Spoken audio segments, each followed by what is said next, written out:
Turn to page 107. And there's the big key. We're going to structure your business so you can accept any buyer who loves your house as long as they got money. Not credit, but money. If they got credit, maybe if you've got equity in the deal, you might want to get them a loan. But frankly, guys, you're not looking for credit. You're looking for money. I mean, tell you right now, very seldom is somebody going to come to you with the kind of marketing we're going to do that's got good credit. And if they do have good credit, they don't know it. They think it's not good credit. And if they do have good credit, okay, I'll take you as long as you got money. In my case, if I'm lease optioning a property, they still got to have money. I don't care how good their credit is. Nobody is getting into one of my houses unless I have several $1,000s of what used to be their money now belong to me. I'm not giving them possession, betting on the come that someday they'll get qualified for a loan just because they got good credit. If I don't get the money, they're not getting the key. Hello? Now, I know you've heard seminar gurus tell you, well, let's put them in the house while we're getting them qualified. Well, let me tell you, that idea sucks. The minute you put somebody in your house, do you know to get them out, you got to evict them if they don't want to go? And just because they have good credit does not mean they're going to get qualified. Now, what if they don't? Got somebody in your house that's giving you almost no money and they can't qualify for a loan. How does that make you feel? Not to mention, when they get into your house, do they start picking it apart? And now all of a sudden they see things that they think you ought to provide before they go get a loan and cash you out. You know, I think you should add a porch. No. How do you think I learned this? They're not getting in my house till I get thousands of dollars of their money, good or bad credit. Because frankly, I could care less about their credit. Boy, how about that? If that's not contrarian thinking, I don't know what is. Show me anywhere in the real estate industry where credit does not matter. Doesn't matter to me one iota. Now, some of the things that might be on their report matter to me, you know, but their overall credit score I could care less about. Why? One simple reason. I don't care if they qualify and ever get a loan. In fact, I hope they don't. Because they're killing my goose. If they do, okay, they deserve it. I'll assist them any way I can. But if they don't, goose just keeps popping them eggs.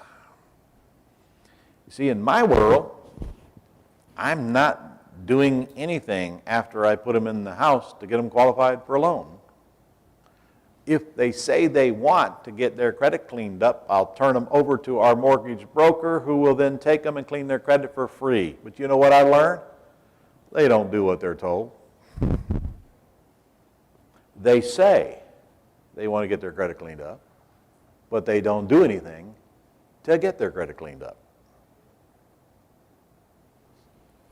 3 frogs sitting on a log, 2 decide to jump. How many's left? 3. 2 decided to jump. That doesn't mean they jumped. So let me get you into the real world just so we're clear on this. When I put lease option tenant buyers into homes, it does not mean they're ever going to buy them. If I'm hell-bent on getting cashed out of these homes, can I put some pressure on getting them qualified and getting them to the closing table? I sure can. And most businesses do just exactly that.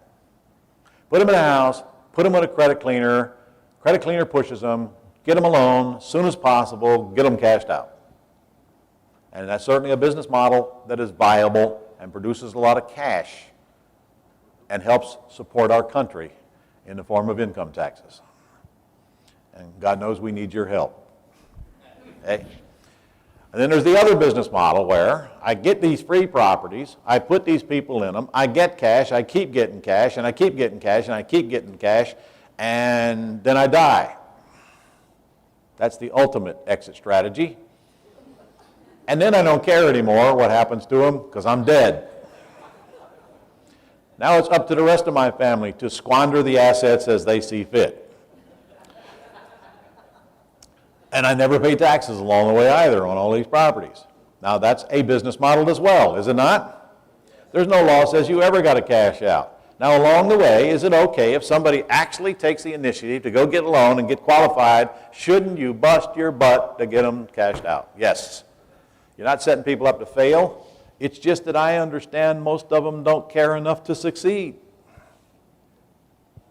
They just won't do what they need to do to get the loan.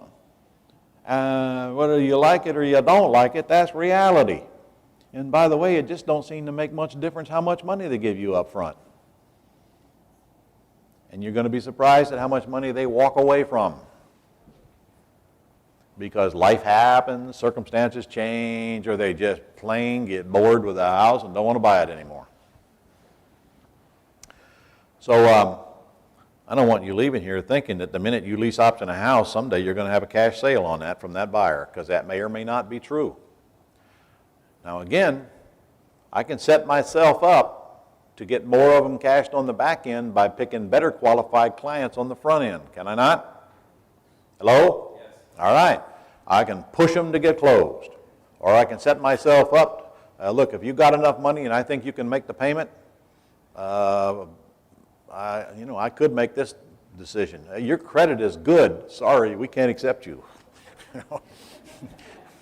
It is true that the better the credit, the better chance they got to get in the loan, right? It is true. If their credit is good, they got a better chance of actually getting qualified than if it's bad. So anyway, my point is this. I really don't care if they close or they don't close. Now, isn't that a position that would be kind of cool if you worked toward getting yourself in? What do you think? Hello? Yes. Now, since I'm out here lease optioning these properties and I'm out here taking over the debt or I'm out here buying with owner financing, I got no pressure to sell. There's no balloon on anything.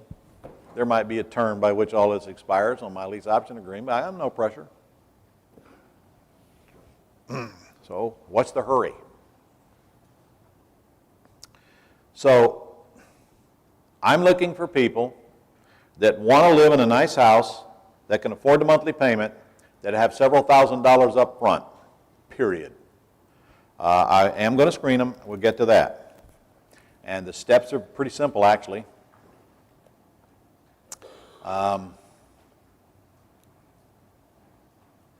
It's your job to find the people who really want the house and have something to work with, and then figure out how to get them in the house. That's your job. And something to work with means money. Now, it means money. Could be trade. Can we take cool stuff for trade? Yep. Okay. Who needs an RV?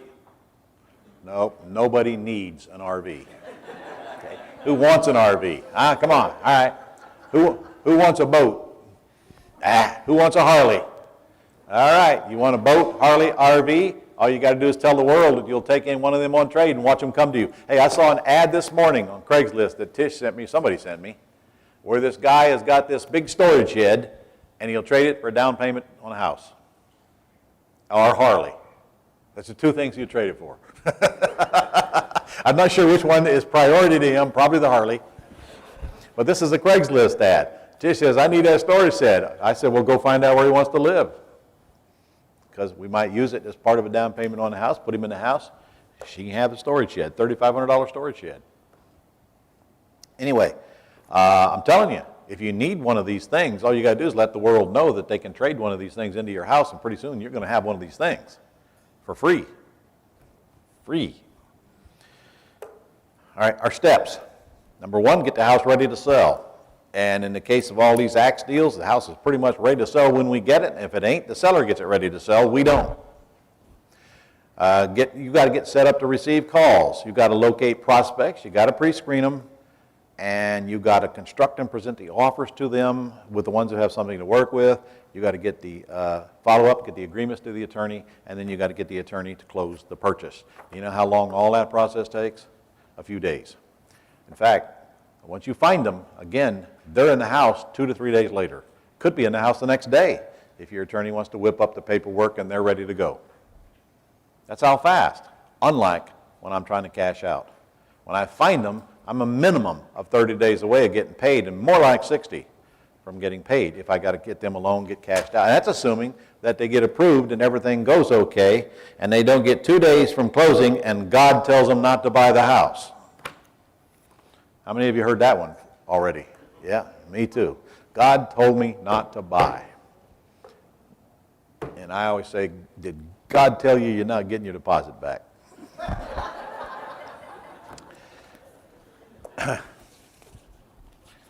People get cold feet when it comes time to actually pull a trigger sometimes.